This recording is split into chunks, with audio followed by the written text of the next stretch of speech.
All right. Joel Tyner, your man on the street reporter here. My mom, my wife, Frank, Wayne, and Johanna Fallert on the left there. I was a co-founder of the No Cricket Valley Power Action Team, and Joanne Steele, former chair of the Mid-Hudson Sierra Club and longtime environmentalist. So Johanna Fallert, you've been really working and researching this Cricket Valley issue. Can you give us an update on it? Yes, a year ago, Joel, you started the works with Cricket Valley, informing the public and inviting environmentalists from all over the state to join us in the effort to learn more about Cricket Valley. And I was a neophyte and knew nothing about the issue. A year later, I've learned an awful lot that is compelling and that motivates me to speak up and speak out and to inform my neighbors, because I believe that Cricket Valley Energy Center is a detriment to the environment because it contributes to greenhouse gases that warm the climate, and it's a special danger to our health. I had my head turned around and became an activist when I visited the Competitive Power Ventures plant in Wawayanda in Orange County.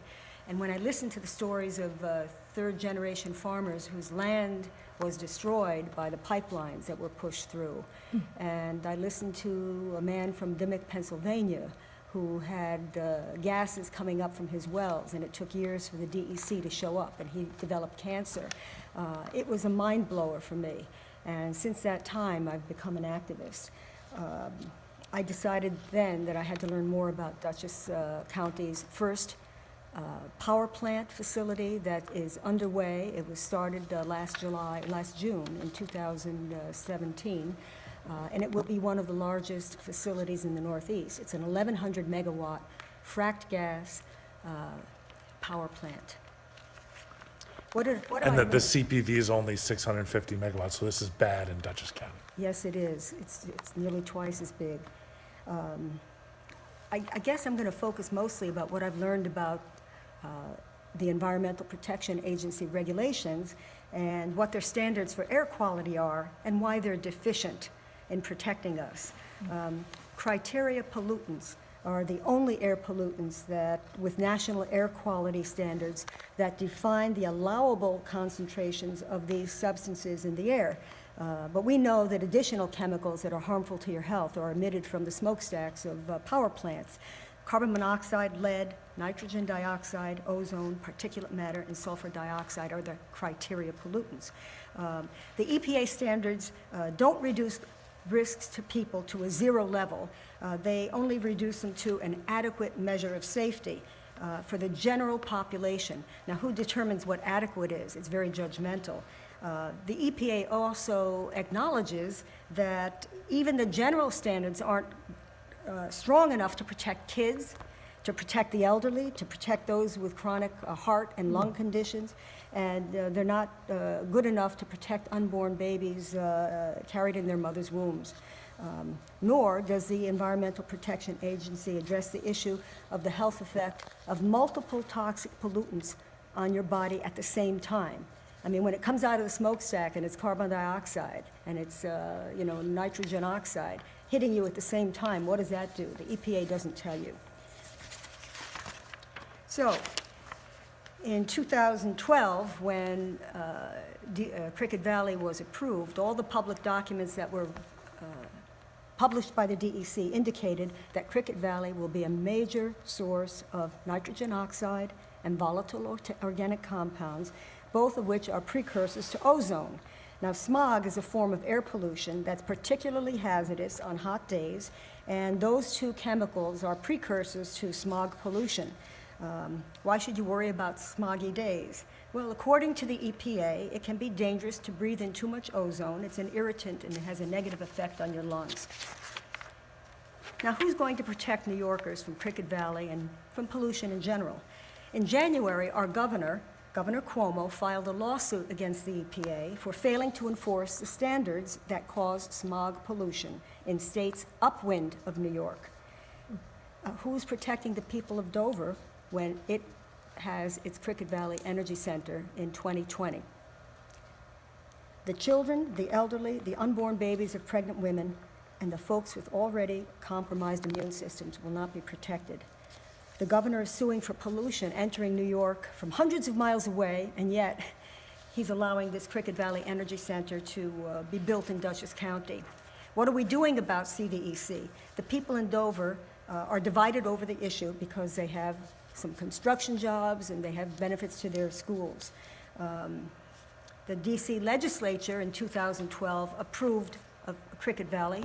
It got financial benefits. But since 2012, we've learned about the harm that is caused by the infrastructure of the gas pipelines. And in fact, some people, when we canvass in Dover, aren't even aware of what's going on with Cricket Valley. When their neighbors across the New York border in Connecticut found out about Cricket Valley, they were furious. Why didn't they know about it? It was really under the radar, very quiet. And a couple Sundays ago, my wife and I attended, there were 100 people in the room, Town of Sherman Conservation Commission. 100 people in the room in Connecticut. That's what we need in Dutchess County. Right. So when Sherman found out about the Cricket Valley Energy Center, they put together a public forum. And they also wrote to their Congresswoman, Elizabeth Esty. Her legislative aide responded that the New York DEC informed the Connecticut Department of Environmental Protection about Cricket Valley. But there was no regulation that required the Department of Environmental Protection in Connecticut to notify nearby municipalities so that they could express their comments in public hearings and let their legislators know whether they wanted this plant or not or what they could do about it. So Congresswoman Esty has introduced a bill called Notice, Notify Officials, Towns, Individuals, and Cities of Electric Generating Facilities Act of 2018. Now, she's stepping down at the end of this term, and I hope that she is placing this bill in the trusty hands of a colleague who believes in it. This will require towns who are affected by a facility to be notified. In Dutchess County, we knew nothing about it. I mean, legislators knew about it, but most of the towns and people don't know about it. So where are we today? Facts and figures and all that make your eyes glaze over, you know? Nobody would stick their head over fire and breathe deeply, you know, to breathe in the smoke. Yeah, no. And if you're, you know, near a power plant, the smokestack is not going to do you any good. You know that. There's pollutants coming out of it. And I have fact sheets that I'm distributing here so that you can read what the pollutants are and how many tons there are every year. But recently, the children in Westchester County living near Spectra's Algonquin pipeline couldn't play outside. The North Salem Central School moved recess indoors, and they canceled all their outdoor school activities that day. Gee. The Reverend Peggy Clark, the minister of First Unitarian Society of Westchester, New York, wrote, and I find this very eloquently stated, it's really where we're at. It's a beautiful day in New York, but my son's elementary school has to keep the kids indoors. Toxic gases have been released nearby from a pipeline carrying fracked gas. Now, this was a scheduled blowdown, they call it. It wasn't an accident. They had to relieve the pressure inside the pipeline. But the air isn't safe for children to play outdoors. This is the world we created and have accepted and apathetically sink deeper into. I pray for the day enough of us are ready to stand up to our elected officials to tell them to stop this mania, for the day when we agree to remove the blindfolds that keep us safely in denial and to take the social risk of being angry. Our unwillingness to rock the boat, to call attention to the danger of the status quo, is putting us all in serious danger. Meanwhile, my kid will stay indoors today, believing naively that the adults are keeping him safe. What can we do? What can you do? Learn more about the issue. And to that effect, if you go to the website www.youareheremap.org, you'll get a visual not only of the pipeline infrastructure, the compressor stations, the pipelines, and all the other paraphernalia that goes with it until it gets to the plant. Well, I got 20 seconds left. Where can you go to on Facebook to find out more information? StopCricketValleyEnergy.com. And isn't Mothers Out Front Hudson Valley has Mothers something Out too, right? Front. If you go to the website and tool around and get your kids or grandkids to help you, you'll find that out. But on this map, you'll also get anecdotes from every county in New York of people who have been affected by the pipeline structure and the